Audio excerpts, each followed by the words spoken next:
The dust of the Montana Territory clung to Martha Coolidge's worn calico dress, a constant reminder of the harsh realities of frontier life.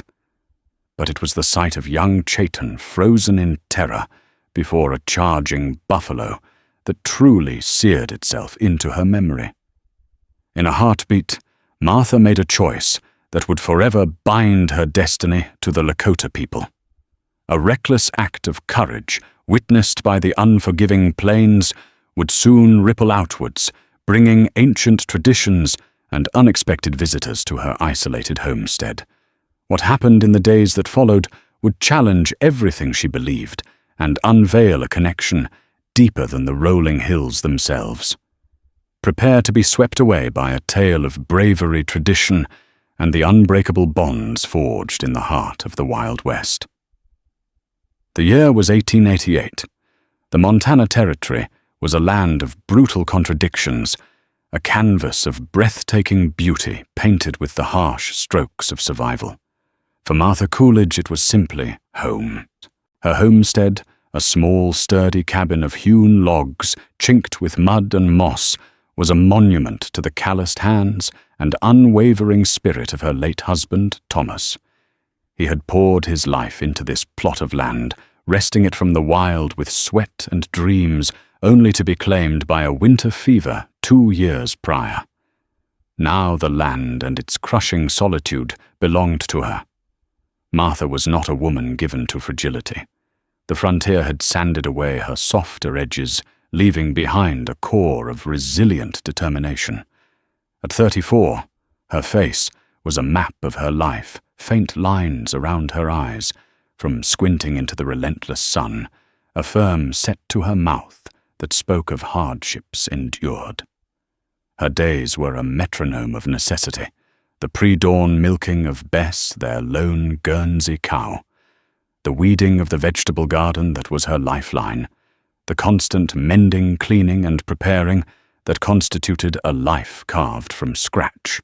The nearest town, Willow Creek, was a full day's ride, a journey into a world she felt increasingly disconnected from. One sweltering July afternoon, the air hung thick and heavy, silencing even the birds. A shimmering haze distorted the distant peaks of the Bighorn Mountains. Martha was outside wrestling with a tear in the canvas of a small lean-to where she stored dried goods. The scent of hot pine and dry earth was overwhelming. It was then that she felt it, not a sound at first, but a deep, resonant vibration in the soles of her worn leather boots. A low, continuous rumble that grew with terrifying speed. Martha's head snapped up, her blue eyes scanning the vast expanse of prairie grass. Her hand, acting on pure instinct, honed by years of solitude, moved toward the cabin wall where Thomas's Winchester rifle leaned always loaded. Through the heat haze, a dark shape materialized, resolving itself into a nightmare. It was a lone bull buffalo, a magnificent, terrifying creature. Its shaggy head lowered its massive body, a juggernaut of muscle and rage. Its charge was a force of nature, an earthquake on hooves, and directly in its path, standing stock still as if rooted to the earth, was a small boy. A Lakota boy. Martha's heart hammered against her ribs, a frantic drumbeat of panic. She was a settler, a white woman on land that had belonged to the Sioux for generations. The treaties were fragile, the peace a thin veneer over a deep well of resentment and bloodshed. She knew the stories whispered in Willow Creek tales of raids and violence that painted every native as a threat. But in that blinding, sun-drenched moment, politics and prejudice evaporated. She saw only a child about to die. Tutbot. Her voice was a raw cry torn from her throat and swallowed by the immense space and the growing roar of the bull. The boy, who couldn't have been more than 7 or 8 summers old, was a slight figure in tanned leggings and a simple tunic. His black hair was held back by a leather band. His face, turned toward the oncoming beast, was a mask of pure, paralyzing terror. He was Chayton, though Martha did not know his name. He had been chasing a jackrabbit, his youthful exuberance leading him too far from the safety of his family's hunting party. Now that rabbit was long gone, and in its place was a 2,000-pound harbinger of death. There was no time for thought, only for action. Martha dropped the canvas and ran. She ran with a desperation she hadn't felt since the night she'd watched the light fade from Thomas's eyes. Her calico dress whipped around her legs, the worn boots finding purchase in the dry, cracked soil. The ground shook violently now. She could feel the buffalo's guttural bellows in her bones, smell the musky scent of its fury on the hot air. She reached the boy just as the shadow of the bull fell over them. The air was sucked from her lungs. With a primal scream, she didn't gently push him. She threw him. Her hands shoved hard against his small back, sending him sprawling into a patch of prickly pear cactus, clear of the bull's direct path. In the next instant, she spun, trying to lunge away herself. She was too late. She had bought the boy a second, but it cost her dearly. The buffalo, unable to alter its thunderous course, swiped its massive head. It wasn't a direct gore, but a glancing, brutal impact. One of its horns thick and curved as a scythe caught her left thigh. Pain, white-hot and absolute, exploded through her leg. She felt a sickening tear of flesh and muscle. The force of the blow lifted her from her feet and tossed her through the air like a rag doll. She landed hard, her head cracking against a rock she hadn't seen. The world dissolved into a kaleidoscope of spinning prairie and blinding light before plunging into a velvet blackness.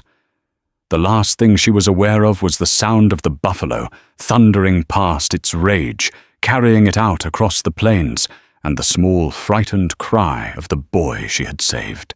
When consciousness returned, it came in agonizing waves. A thick, metallic taste filled her mouth.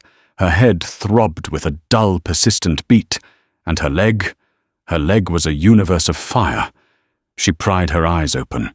The world was tilted the sky, a searing, indifferent blue.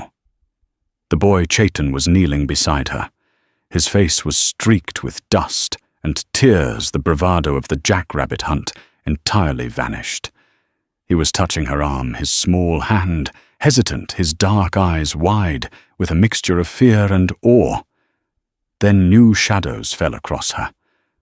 Martha tensed her hand instinctively, scrabbling in the dirt for a rock, a weapon, anything. She looked up, and her blood ran cold. 3 Lakota warriors on horseback loomed over her, their figures silhouetted against the unforgiving sun.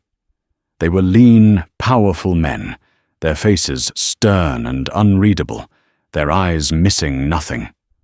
One held a bow, another a rifle that looked far newer and more deadly than her own Winchester. They had seen everything. The man in the center, clearly the leader, dismounted with a fluid grace. He was tall with a strong, hawkish face marked by the sun and wind. His gaze flickered from Martha's pale, sweat-soaked face to the bloody ruin of her thigh, then to the boy, his son. This was Black Hawk. He spoke to Chaitan in the flowing, guttural sounds of the Lakota language. The boy responded in a rush, his voice trembling as he pointed from Martha to the direction the buffalo had fled. Black Hawk's dark eyes settled on Martha again. There was no softness in them, only a deep, penetrating assessment. He saw not just a white woman, but a woman bleeding out on his people's land. A woman who had, for no reason he could yet comprehend, placed her body between his only son and certain death. The tension was a palpable thing, thick and suffocating as the summer heat. Martha, pinned by pain and fear, could only lie there waiting for a verdict she could not understand. The world swam in and out of focus. Martha felt strong hands lifting her the movement, sending a fresh, sickening wave of agony through her leg. A cry escaped her lips, half strangled. The Lakota warriors were surprisingly gentle, their movements economical and efficient. They had a travois, 2 long poles, hitched to a horse, with a stretched hide between them. They laid her on it as carefully as if she were one of their own. Black Hawk knelt beside her again. He met her hazy gaze and spoke this time in halting, heavily accented English. "You are strong, woman." It wasn't a question.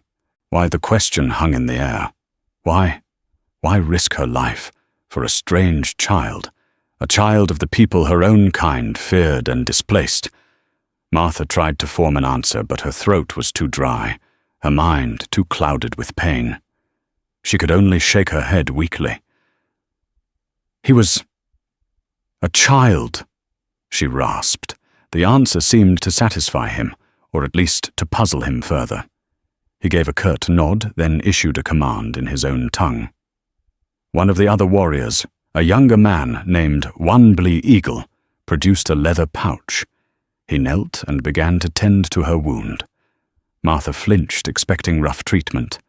Instead, the warrior's hands were surprisingly deft. He cleaned the gash, which was deep and ragged with water from a skin. Then he packed it with a poultice of crushed leaves and herbs that had a sharp, clean scent.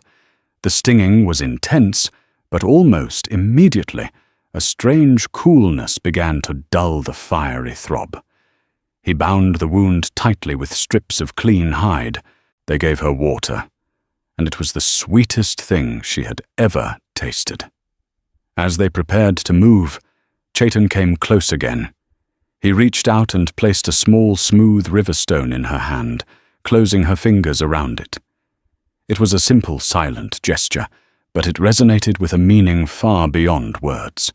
The journey was a blur of pain and semi-consciousness, the rhythmic sway of the travois, the heat of the sun, the stoic figures of the warriors riding alongside. They didn't take her towards the distant mountains where their main camp likely was.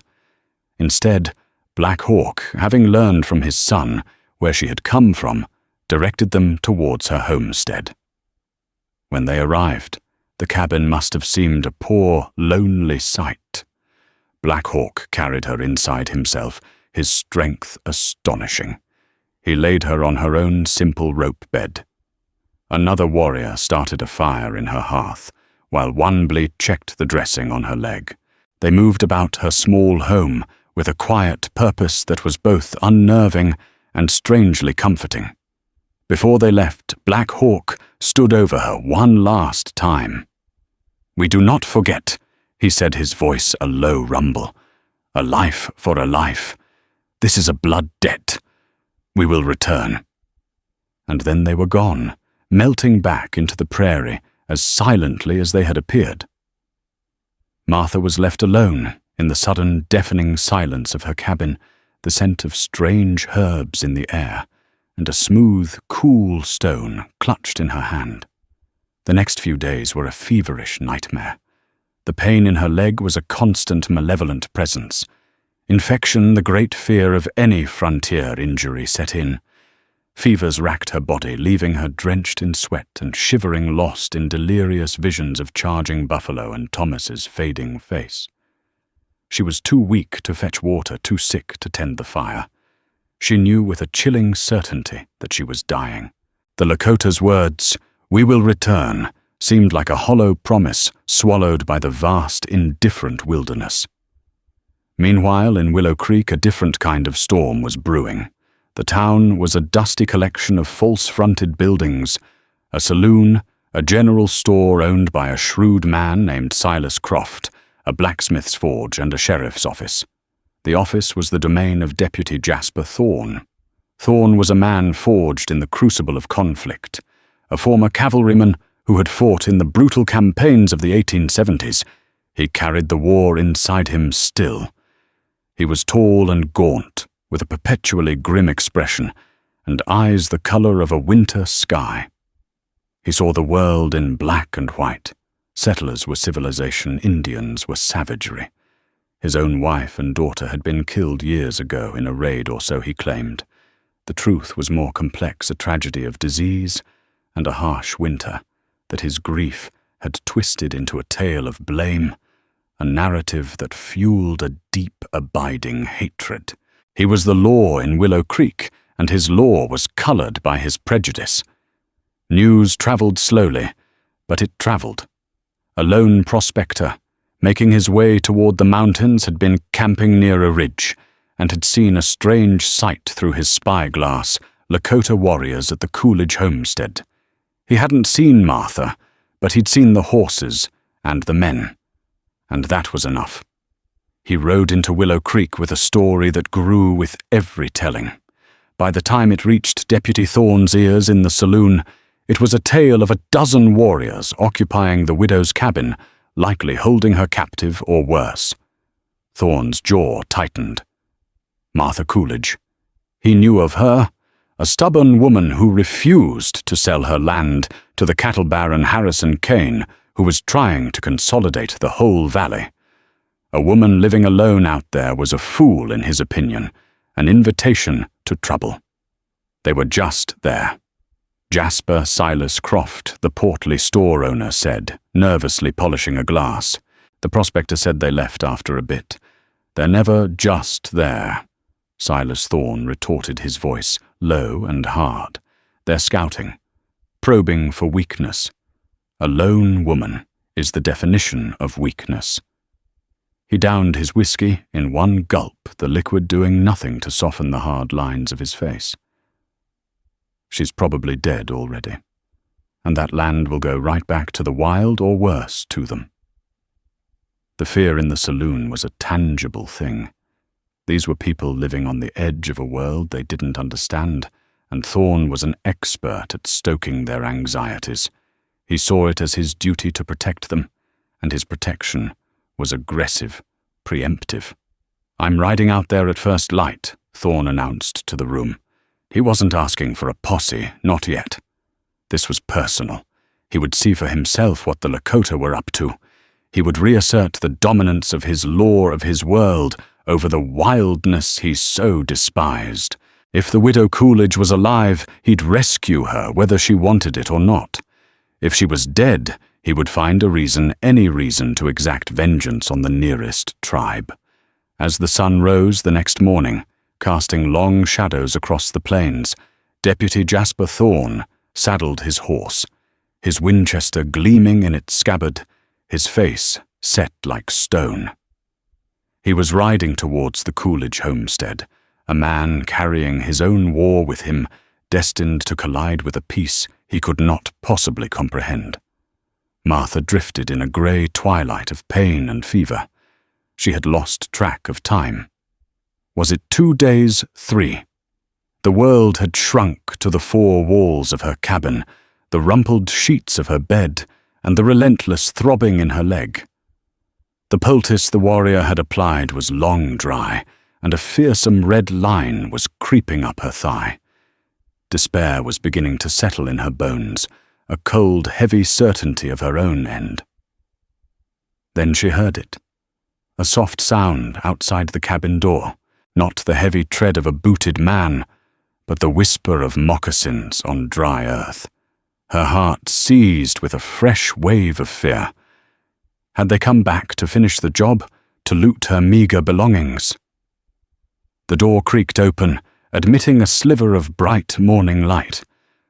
A figure entered, not the formidable Black Hawk, but an old woman, her face a beautiful, intricate web of wrinkles, her silver hair in 2 long braids. She was followed by Chayton, who clutched her deerskin dress, his eyes finding Martha's with a look of solemn concern. The old woman's name was Wiyaka Feather.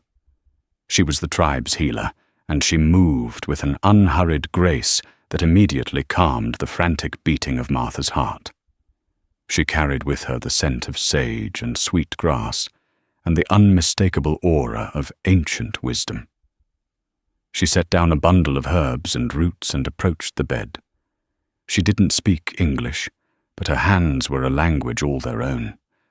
She gently unwrapped the soiled dressing on Martha's leg. She made a soft, clucking sound of disapproval at the sight of the angry, inflamed wound. Without hesitation, she set to work. For the next 2 days, Wiaka and Chaitan became Martha's shadows. Wiaka boiled herbs on the hearth, creating pungent steaming concoctions that she used to clean the wound. She made fresh poultices of chewed roots and mud that drew the heat and poison out. She brewed bitter teas that Martha had to choke down, but which broke her fever and cleared her head. Chaitan, in his own quiet way, was her constant companion. He brought her water from her well in a tin cup, his small hands careful not to spill a drop. He refilled the woodbox by the hearth. One afternoon, he presented her with a slightly crushed prairie rose, a silent offering of beauty in the midst of her suffering. Martha, weak as she was, managed a small smile. In his shy, persistent care, she saw a courage that rivaled her own impulsive act. He was not just the boy she had saved. He was becoming her friend. On the 5th day, after the buffalo charge, Martha woke up feeling clear-headed for the first time. The fever was gone. The pain in her leg had subsided to a dull, manageable ache. She was weak, but she was alive. Wiaka sat in the rocking chair Thomas had made, mending one of Martha's shirts with a bone needle, a picture of domestic tranquility that was utterly surreal. It was later that day that they arrived. It began as a low rhythm, a sound that seemed to emanate from the earth itself, the steady, resonant beat of a drum accompanied by the soft chanting of human voices. Martha pushed herself up on her elbows, her eyes wide. Wiaka simply nodded, a knowing look on her face, and went to the door. A procession was making its way across the prairie towards her cabin. It was not a war party. It was a delegation. At its head walked Black Hawk, his bearing proud and regal. Beside him was a much older man, his face deeply lined, his long white hair unbound. He wore a magnificent eagle-feather headdress that bespoke his status as a venerated elder. This was Sun Bear, the keeper of the tribe's history and spiritual traditions. Behind them, 2 younger men carried a large object, wrapped carefully in painted buffalo hide. Other members of the tribe, men and women, followed their faces, serious and intent. The procession halted a respectful distance from the cabin. Black Hawk and Sun Bear approached the open doorway where Wiaka now stood. They greeted her with quiet reverence. Then Sun Bear's ancient eyes, deep and surprisingly sharp, found Martha on the bed. He stepped inside his presence, filling the small cabin. He moved to her bedside and looked at her for a long moment, his gaze seeming to pierce right through to her soul. He spoke his voice, like the rustling of dry leaves, and Black Hawk translated. The white woman, with the spirit of the she-bear, Sun Bear, began his title for her, sending a shiver down Martha's spine. My name is Sun Bear. I have seen 80 winters. I have seen the coming of the iron horse and the talking wires. I have seen treaties made and treaties broken like dry twigs. I have seen much hate. He paused, letting the weight of his words settle in the quiet room. Hate is a fire that consumes the man who carries it. Courage is a spring that gives life to all who drink from it. You showed my grandson's son, Chaitan, the water of courage. You offered your life for his. This is a debt that cannot be paid with horses or hides. It is a debt of the spirit. Martha was speechless, overwhelmed by the gravity of the moment. She simply listened, her heart pounding. The Great Spirit, Wakantanka, does not measure a person by the color of their skin, but by the truth in their heart. Sun Bear continued, his voice growing stronger. Your heart is true. You have honored our people, and so we have come to honor you. He gestured to the men outside. They came forward and, with great ceremony, brought the wrapped object into the cabin. They placed it on the floor and carefully unwrapped it. It was a drum, but it was unlike any drum Martha had ever seen. It was large, perhaps 3 feet in diameter, crafted from a single hollowed log of cottonwood. The drumhead was a single piece of buffalo hide, stretched taut, and held in place by wooden pegs. The hide was painted with intricate symbols, a buffalo, a soaring eagle, a bolt of lightning, and in the center, a circle of interconnected human hands. The drumstick was a simple piece of wood, wrapped in soft leather, and adorned with a single red-tailed hawk feather. This is the Kanchega Wakan. Black Hawk translated Sun Bear's words. The sacred drum. It is not a thing of war. Its voice is the heartbeat of our mother, the earth. It speaks of healing, of community, of the circle of life that connects us all. It has not been offered to one from outside the people since the time of my grandfather's grandfather. Sun Bear took the drumstick and gently, almost reverently, tapped the center of the drum. A deep, resonant boom filled the cabin, a sound so profound it vibrated not just in the air, but deep inside Martha's chest in the marrow of her bones. It was a sound of immense power and even greater peace. This is our gift to you. Black Hawk said, his own voice thick with emotion. It is a sign that we see you. We see the woman who saved the son of our chief. We see a neighbor. Tears welled in Martha's eyes, blurring the incredible sight before her. In her solitary life marked by loss and hardship, she had never imagined such a moment. She had expected suspicion, perhaps even retribution, for trespassing on their ways. She had never, ever expected honor. She had never expected a bridge to be built across the chasm of fear and mistrust that defined their 2 worlds. As the profound living sound of the sacred drum faded, another sound intruded, sharp and unwelcome. The jingle of a spur, the crunch of a heavy boot on the dirt outside, and a voice that cut through the air like a shard of glass. What in God's name is going on in here? Deputy Jasper Thorne stood in the doorway, his hand resting on the butt of his holstered pistol, his face a mask of cold fury. The arrival of Deputy Thorne shattered the fragile peace of the cabin like a rock through a pane of glass. The air, moments before, filled with the drum's resonant hum, and a spirit of profound respect crackled with sudden sharp tension. Thorne's tall, wiry frame filled the doorway, blocking the afternoon sun and casting a long, ominous shadow over the proceedings. His eyes, the color of chipped flint, swept the scene, and his mind interpreted it through the dark lens of his prejudice. He didn't see a ceremony of honor. He saw a cabin full of hostiles.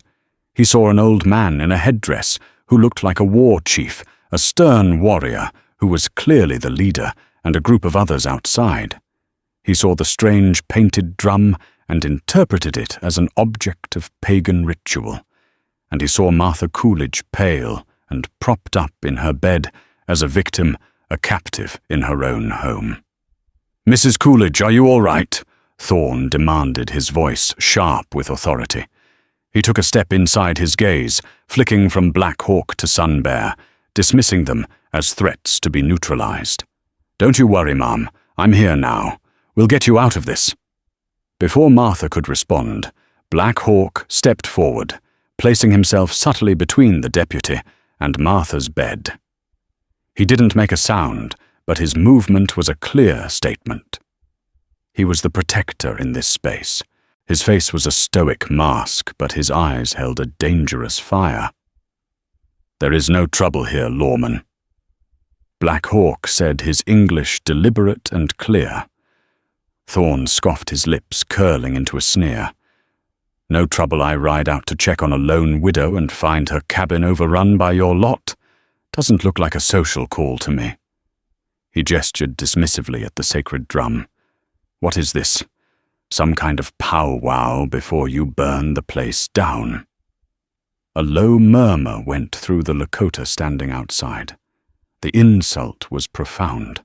Sun Bear's ancient face remained impassive, but a deep sadness entered his eyes.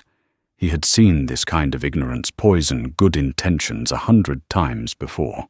It was Martha who found her voice, weak but laced with an indignation that surprised even herself. "Deputy Thorne, you are mistaken," she said, pushing herself up higher on her pillows. "These people are my guests. They saved my life." Thorne's head snapped toward her, his expression one of disbelief. "Saved you, ma'am, with all due respect. You've been alone out here too long. These people don't save folks like us. They're opportunistic, waiting for a moment of weakness. They've filled your head with stories. It's you who are mistaken, Deputy." Martha retorted, her strength growing with her anger. She pointed a trembling finger toward her bandaged leg. "I was gored by a buffalo. I would be dead of fever right now if not for them, if not for their healer Wiyaka." She nodded towards the old woman who watched Thorne with calm, knowing eyes. "They have shown me nothing but kindness and honor." Thorne was nonplussed. This was not the scenario he had constructed in his mind.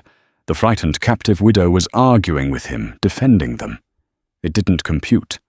In his worldview, her fear had simply made her compliant, a victim of some kind of wilderness Stockholm syndrome. "Kindness?"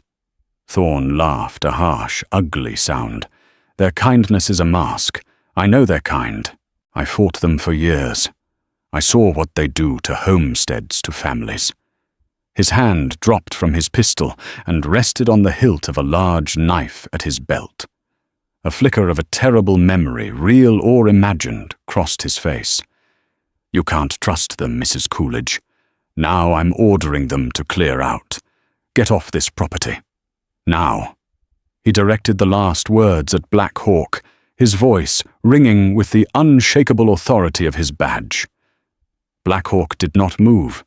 He simply stood his ground, a mountain of silent defiance. The air grew thick enough to cut. The younger warriors outside shifted their weight, their hands moving instinctively closer to their own weapons.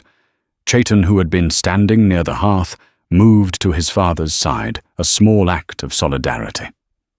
"This land does not know your badge," Black Hawk said, his voice dangerously quiet. "It knows the sun, the rain, and the Lakota. We are here to honor a debt. We will leave when our ceremony is complete. Your ceremony is over." Thorne snarled, his patience gone. His hand went back to his pistol, his thumb resting on the hammer. "I'm not asking again." Martha's heart pounded in her throat. The situation was spiraling out of control, a tinderbox of misunderstanding and old hatreds about to be ignited by a single spark. She had been the bridge between two worlds, and now that bridge was about to be burned by the very man who claimed to be her protector. "Deputy, stop!" she cried out, trying to swing her legs out of the bed, a movement that sent a jolt of pain up her thigh. "You don't understand this drum. It's a sacred gift, a gift of peace. You are dishonoring them, and you are dishonoring me." "Peace?" Thorne's voice was filled with venom. "There is no peace, not while they're on our land. This was their land long before it was yours. Deputy." Martha shot back, her voice ringing with a conviction she didn't know she possessed. The words once spoken hung in the air, an undeniable truth that Thorne refused to accept. He saw her not as an ally to be heeded, but as a mouthpiece for the enemy. He drew his pistol. The metallic click of the hammer being cocked was deafening in the charged silence of the cabin. "Last chance," Thorne said, leveling the gun at Black Hawk's chest. "Leave, now!" Outside, Juan Blee and the other warrior raised their own rifles. Sunbear placed a calming hand on Juan Blee's arm, but did not speak. The decision now rested with the two men at the center of the storm. Martha watched in horror. The act of courage that had started this all was about to end in a bloodbath inside her own home. The sacred drum, a symbol of healing and connection, sat silently on the floor, about to bear witness to the very hatred it was meant to overcome. The moment stretched into an eternity. The muzzle of Thorne's Colt Peacemaker was steady, aimed directly at Black Hawk's heart. Black Hawk in turn remained motionless, his face an unreadable mask of granite. He was a chief, a warrior. To back down in the face of such a threat would be to lose face before his people, yet to escalate would mean certain death for many, including perhaps the very woman they had come to honor. It was Sun Bear who broke the spell. The old man took a slow, deliberate step forward, positioning himself slightly to the side of Black Hawk, his ancient, frail body a stark contrast to the coiled power of the two adversaries. He did not look at Thorne's gun. He looked at Thorne's eyes. "Lawman." Sun Bear said, his voice calm and clear, requiring no translation. "The weapon you hold is loud, but your heart is louder. I hear its pain. It beats like a broken drum." Thorne flinched as if struck. "Stay out of this, old man." "A man who has lost so much," Sun Bear continued, his voice resonating with a strange, sorrowful empathy, "sees only loss in the faces of others. You look at my son and you do not see a man of honor. You see a ghost. The ghost of your own pain." "You know nothing about me," Thorne rasped, but a flicker of uncertainty crossed his face. The old man's words had struck a nerve far deeper than any bullet could. "I know the story your heart tells," Sun Bear said softly. "A wife, a small daughter, not taken by the Lakota in a raid, as the story you tell the townspeople goes. Not taken by the Cheyenne, taken by the winter sickness, the spotted fever that does not care about the color of a man's skin. I know this because our people lost children to that same sickness that same winter, the winter of the blue north wind." The color drained from Thorne's face. His knuckles wrapped around the pistol grip were white. The story was his deepest secret, the truth he had buried under layers of hatred and blame because the alternative, the random, senseless cruelty of fate, was too much to bear. It was easier to have an enemy to hate than a world without reason to rage against. How could this old man possibly know? "That's a lie," Thorne whispered, but his voice lacked conviction. The foundation of his rage was crumbling. "Truth has a way of being known," Sun Bear said gently. "You have carried this ghost for too long. It has made you blind. You cannot see the woman you came to save because you are blinded by the family you could not. Let the ghost go, Jasper Thorne, or it will consume what is left of your soul." The use of his first name, spoken with such quiet authority, seemed to unmoor him completely. His gun hand trembled. His gaze darted from Sun Bear's compassionate, knowing eyes to Martha's pleading face, then to Black Hawk, who had not moved a muscle, but whose expression had softened from defiance to a kind of weary pity. He was seeing them for the first time, not as a monolithic enemy, but as individuals. He saw an old man offering wisdom, a chief protecting his honor, a woman defending her saviors. The entire narrative he had built his life upon was fracturing. With a shuddering breath, Thorne slowly, reluctantly lowered the pistol. He didn't holster it, but let it hang by his side, a dead weight. The immediate threat had passed. The collective sigh of relief in the cabin was almost silent, but deeply felt. Wanbli and the other warrior outside cautiously lowered their rifles. "The ceremony is not finished," Black Hawk stated, his voice, now devoid of challenge, filled only with a quiet dignity. "We came to honor this woman. We will do so." Thorne said nothing. He seemed lost adrift in the wreckage of his own hatred. He looked around the small rustic cabin, at the strange scene he had stumbled upon. He looked at the drum, its painted symbols seeming to mock the simplicity of his own worldview. He took a stumbling step backward out of the doorway, and into the harsh sunlight which now seemed to reveal more than it concealed. He looked like a man who had suddenly aged 10 years. He started, then stopped. There were no words. What could he say? He turned not with the swagger of a lawman, but with the defeated slump of a broken man, and walked towards his horse. He mounted heavily, and without a backward glance, rode away a solitary figure receding into the vast plains that had witnessed his profound undoing. Inside the cabin, the silence that followed was different. It was not tense, but cleansing. Sunbear turned his attention back to Martha. "The greatest wounds," he said, his eyes meeting hers, "are not of the flesh." He gestured to Black Hawk. The chief nodded and stepped outside, speaking to his people. The ceremony would be completed. Martha, weak and emotionally drained, watched as they prepared. She had shielded a boy from a buffalo, and in doing so, had inadvertently shielded an entire gathering from a massacre. She had stood in the gap, not with a weapon, but with the truth. And in that moment, she understood that the Wild West was not just a war for land, but a war for the soul, and that the deepest frontiers were the ones that lay within the human heart. With Thorne's bitter departure, a profound and cleansing stillness descended upon the homestead.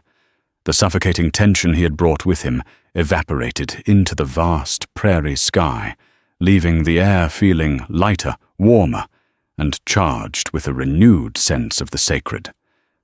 The Lakota standing outside, who had been coiled springs of readiness, relaxed their postures. The immediate threat of violence had passed, leaving behind not a vacuum, but a space ready to be filled with the purpose for which they had come. Sunbear turned his ancient, compassionate eyes back to Martha, who was still propped against her pillows, her heart hammering from the adrenaline of the confrontation. A gentle, knowing smile touched the old man's lips. "The space is now clean," he said, his voice a calm anchor in the emotional storm. "The heart of the mother must now speak." At his words, Wiaka the old healer moved with quiet purpose.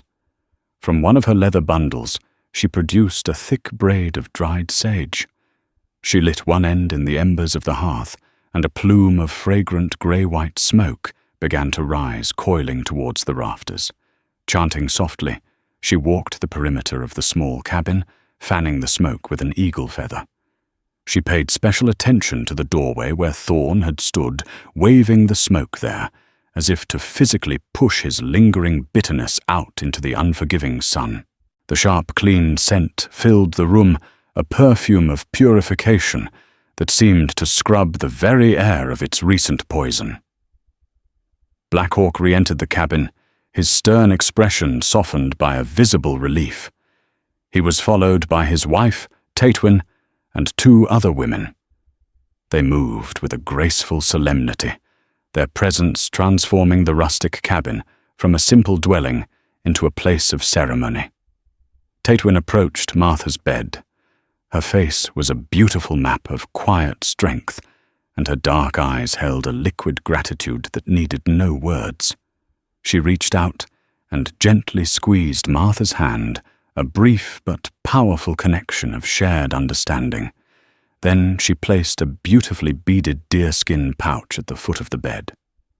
It was heavy, and from its intricate designs, Martha knew it was a personal gift of immense value, likely the work of many winter nights. The ceremony then began in earnest. The 2 men who had carried the drum positioned it in the center of the floor. They unwrapped it completely, revealing the full glory of its painted symbols. Sunbear knelt before it, not as a musician before an instrument, but as a priest before an altar. He took the leather-wrapped drumstick, and after a moment of silent contemplation, began a soft, steady rhythm. Thump, thump, thump, thump. It was a sound that seemed to emanate from the earth itself, a beat that mimicked not just a heart, but the slow, patient pulse of life. It anchored the small cabin to the very center of the universe. Sun Bear began to chant his voice, low and melodic, a river of ancient words flowing through the room. It was not a song of war or victory, but a song of creation, of life, of the endless sacred circle. The other Lakota gathered just outside the open door, in a respectful semicircle, joined in. Their voices, male and female, old and young, wove a complex, breathtaking harmony that rose and fell with the beat of the drum. The song was a living history. The first verse told of the buffalo, the great shaggy brother who gives its life so the people might eat, be clothed and find shelter. It honored the animal's strength and sacrifice. As they sang, Martha remembered the terrifying rage of the bull, but the song transformed the memory, imbuing it with a sense of sacred purpose she hadn't understood. The second verse told of the courage of a mother bear protecting her cub from a hungry wolf, a story of fierce, unconditional love. Martha instinctively glanced at Tatewin, who stood beside Black Hawk, her hand resting on Chayton's shoulder. Their eyes met across the room, and in that shared glance, Martha felt an unspoken acknowledgement of the primal instinct that had driven her out onto the plain. The third verse was new, composed for this day. Black Hawk's strong baritone took the lead, and the words, though in Lakota, were clear in their intent. The song told of the stranger woman, the one with the spirit of the she-bear, who did not run from the thunder, but stood before it. It told of how she had placed her body between the horn of the buffalo and a child of the Lakota asking for nothing in return. It spoke of her act not as a mere rescue, but as a mending of the torn fabric of the world, a stitch of kindness in a tapestry of fear. As the song washed over her, Martha felt the vibrations of the drum in the marrow of her bones. The steady rhythm seemed to travel up through the floorboards, through the legs of her simple bed, and into her own body. It resonated with the deep ache in her thigh, and she could almost swear she felt the beat pulsing through the healing wound, not with pain, but with a deep, cleansing warmth. It was as if the drum was speaking directly to her blood, her sinews, her very cells, reminding them of the song of wholeness. Tears streamed freely down her face, not of sorrow but of an overwhelming cathartic release. She looked at the faces in and around her home. Sun Bear, his eyes closed, his spirit adrift on the river of time. Black Hawk, standing tall and proud, his voice joining the chorus, his gaze resting on his son with an immeasurable love. Chayton watching the drum with wide-eyed wonder, his small hand now resting on its wooden side, feeling the heartbeat of his people's story. These were the people she had been taught to fear, the savages of Jasper Thorne's tormented world. But in the sacred space created by the drum, Martha saw no savages. She saw family. She saw community. She saw a people bound by traditions so deep and powerful they could absorb an act of kindness from a complete stranger and elevate it into a legend. As the last notes of the song faded, leaving only the soft final beat of the drum echoing into silence, Sun Bear rose slowly to his feet. He looked at Martha, his gaze piercing and kind. "This drum is now yours, Arthur Coolidge," he said, Black Hawk, translating with quiet gravity. "Its spirit, its Wanagi, now dwells in this home. It is a healer. When the memory of the winter fever makes your leg ache, sound the drum. When your heart is lonely from the loss of your husband, sound the drum. Let its voice remind you that you are not alone on this land. The circle of the people is wide, and today it has grown wider to include you." He took a step closer, his voice dropping slightly. "And when the world brings you more men, like the one who just left men whose own hearts have gone silent from pain or hate, sound the drum. Sound it loud, Let it roll across these hills. Let it be a reminder to all who hear it of the true heartbeat, the one they have forgotten within themselves. The ceremony was complete. The Lakota delegation prepared to leave. There were no long formal goodbyes. The departure was as quiet and dignified as their arrival.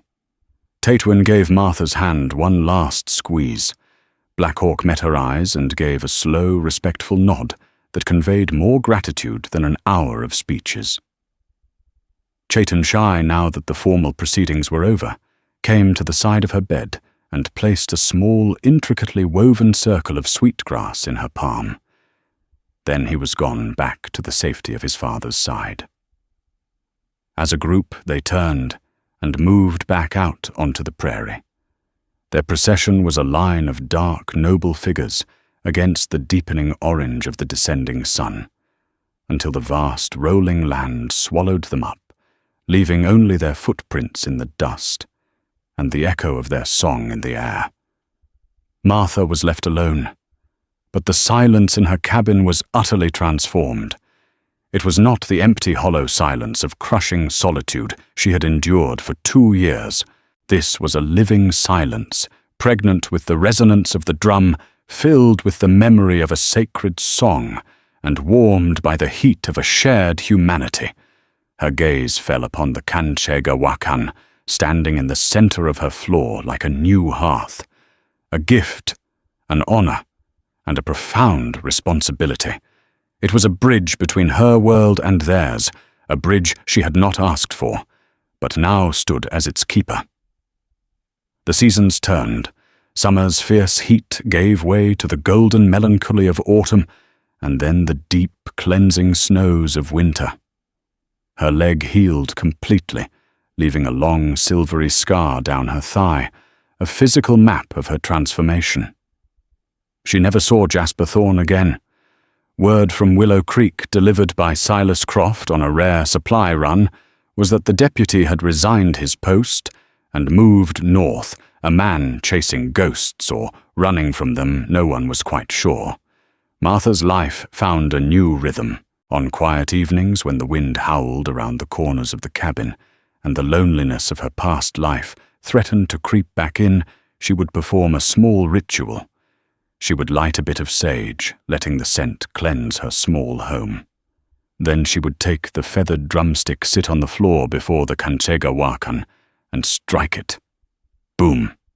The deep, resonant voice would roll out of her small cabin, across the frozen creek, and over the snow-dusted plains. It was more than sound. It was a declaration. It was a prayer. It was the unwavering, steady beat of a heart that had been broken by loss and then healed by an unimaginable connection. It was the beat of a new story, her story forever interwoven with the people of the plains. And as the sound faded into the vast, starry silence of the Montana night, Martha Coolidge knew with absolute certainty that she was not alone. She was a keeper of the heartbeat.